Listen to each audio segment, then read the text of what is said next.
কুলদীপ যাদবকে কেন খেলানো হচ্ছে না সেটা আমার একদম ধারণারও বাইরে। কারণ বর্তমান পরিস্থিতিতে দাঁড়িয়ে জসপ্রীত বুমরার পরে ভারতের সেরা উইকেট টেকার বোলার হচ্ছে কুলদীপ যাদব। ওয়ানডে ফরম্যাটে কুলদীপ যাদবের থেকে বেশি ভালো রিস্ট স্পিনার বর্তমানে গোটা বিশ্বে আর নেই, কিন্তু আমরা তাকে ইউজই করছি না। কুলদীপের মতো একজন বোলারকে আমরা ডাগ আউটে বসিয়ে রেখে ওয়েস্ট করে দিচ্ছি। আর তার বাদ পড়ার কারণটা কি? খারাপ পারফরমেন্স। শুধুমাত্র নিউজিল্যান্ড ওডিআই সিরিজে এসে খারাপ পারফরমেন্স করেছিল, তার আগে দক্ষিণ আফ্রিকার বিরুদ্ধে তো ভালো পারফরমেন্স করেছিল।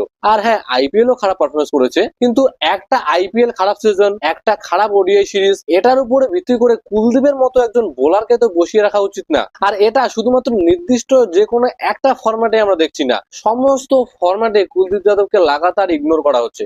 গত বছরের ইংল্যান্ডের বিরুদ্ধে যে টেস্ট সিরিজটা ছিল 5 ম্যাচের সিরিজ, সেখানে এত কথা উঠলো, সবাই বললো কুলদীপ যাদবকে খেলানো উচিত, কুলদীপকে খেলানো উচিত, কিন্তু 8 নম্বরের ব্যাটিং চাই, 8 নম্বরের ব্যাটিং চাই, এই করে করে কুলদীপকে লাগাতার বসিয়ে রাখা হলো, একটা ম্যাচেও সুযোগ দেওয়া হলো না। তারপরে এই বছরের ইংল্যান্ডের ওডিআই সিরিজে এখানেও একটা ম্যাচেও সুযোগ দেওয়া হলো না। আর টি-20তে তো আমরা তাকে সুযোগই দেই না, গোটা বিশ্বকাপে মাত্র খেলেছে একটা ম্যাচ।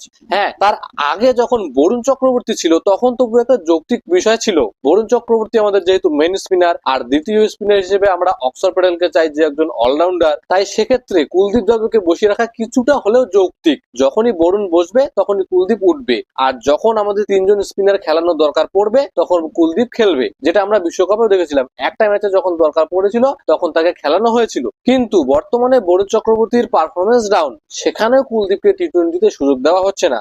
আবার ওডিআইতে তো কুলদীপই আমাদের সেরা স্পিনার, তাও সুযোগ দেওয়া হচ্ছে না। তার কারণটা কি? তার কারণটা হচ্ছে আমাদের 8 নম্বরে ব্যাটিং দরকার, আর 8 নম্বরে ব্যাটিং এর চক্করে আমরা কাদেরকে খেলাচ্ছি? শিবম দুবে, ওয়াশিংটন সুন্দর, এদেরকে লাগাতার সুযোগ দেওয়া হচ্ছে। কিন্তু যেই বিষয়টা আমাদের নেই সেই বিষয়টা আমরা জোর করে বানানোর চেষ্টা করছি। যেমন ধরুন, গতবারের ইংল্যান্ডের বিরুদ্ধে যে টেস্ট সিরিজটা ছিল, সেই টেস্ট সিরিজে 8 নম্বরে আমরা খেলিয়েছিলাম শার্দুল ঠাকুরকে। তার কারণটা কি? 8 নম্বরে সে আমাদের ব্যাটিং অপশন দিতে পারে, কিন্তু তাকে দিয়ে তো বলই করানো হয়নি। তার কারণ তার বলের উপরে আমাদের ভরসা নেই। তাহলে যার বোলিং এর উপরে আমাদের ভরসায় নেই, শুধুমাত্র সে 8 নম্বরে ব্যাটিং করতে পারে বলে তাকে দলে রাখতে হবে? তার ব্যাটিং এর উপরেও কি আমাদের পুরো ভরসা আছে? সেটা হয়তো নেই। তাহলে তার ব্যাটিং এর উপরেও ভরসা নেই, বোলিং এর উপরেও ভরসা নেই, শুধুমাত্র ব্যাটিং এর অপশন দেওয়ার জন্য তাকে আমরা খেলাচ্ছি দলে। তার থেকে তো ভালো হতো একজন প্রপার ব্যাটার অথবা একজন প্রপার বোলারকে খেলানো। আবার এই লাস্ট ওডিআই সিরিজে দেখুন, ওয়াশিংটন সুন্দরকে লাগাতার খেলানো হচ্ছে, কিন্তু তাকে দিয়ে আমরা পুরো 10 ওভার বলই করাচ্ছি না। তাহলে তার বোলিং এর উপরে আমাদের যদি ভরসা নাই থাকে,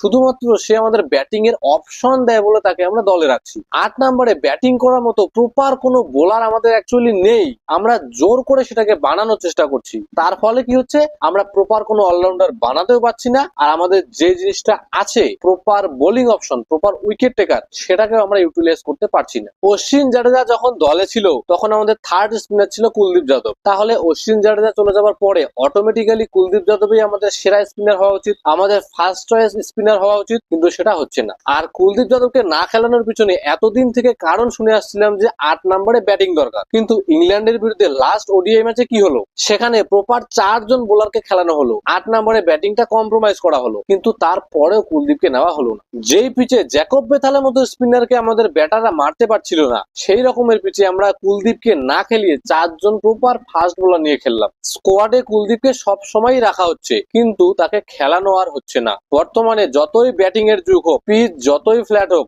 ম্যাচ জেতার জন্য আমাদের প্রপার উইকেট টেকার বোলার লাগবেই, তাছাড়া ম্যাচ জেতা সম্ভবই না। 2023-এর ওডিআই বিশ্বকাপে আমরা এত ভালো যে পারফরমেন্স করেছিলাম, তার পিছনে অন্যতম কারণ ছিল আমাদের প্রপার উইকেট টেকার অপশন। সেখানে জসপ্রীত বুমরা, মোহাম্মদ শামি, মোহাম্মদ সিরাজ, কুলদীপ যাদব একের পর এক উইকেট টেকার অপশন ছিল। সেখানে পাওয়ার প্লেতে উইকেট দরকার, তাও আমাদের প্রপার বোলার ছিল। মিডল ওভারে উইকেট দরকার, তাও সেরকম বোলার ছিল। ডেথ ওভারে দরকার, সেখানেরও বোলার ছিল। প্রতিটি জায়গায় উইকেট নেওয়ার মতো প্রপার বোলার সেখানে আমাদের ছিল। কিন্তু বর্তমানে এই ভারতীয় দলে আমরা মেন উইকেট টেকারদের খেলাচ্ছিই না। জসপ্রীত বুমরা বাদে আর যাদেরকে খেলানো হচ্ছে তারা কেউই উইকেট টেকার বলে মনে হচ্ছে না। এমনটা না যে আমাদের কাছে অপশন নেই, অপশন আমাদের কাছে আছে। কুলদীপ যাদবকে আমরা বসিয়ে রেখেছি, মোহাম্মদ সিরাজকে আমরা সুযোগই দিচ্ছি না, মোহাম্মদ শামি একদম কনসিডারেশনেরই বাইরে। কুলদীপ যাদবকে নিয়ে ভারতীয় ম্যানেজমেন্টের, ভারতীয় দলের কি পরিকল্পনা? অনেক প্রাক্তন ক্রিকেটারও কিন্তু এই বিষয়ে প্রশ্ন করতে শুরু করেছে। তারাও বারংবার বলছে যে কুলদীপকে খেলানো উচিত। এখন দেখার আগামী ম্যাচগুলোতে ভারতীয় টিম কি করে, আদৌ তারা কুলদীপ যাদবকে খেলায় কিনা।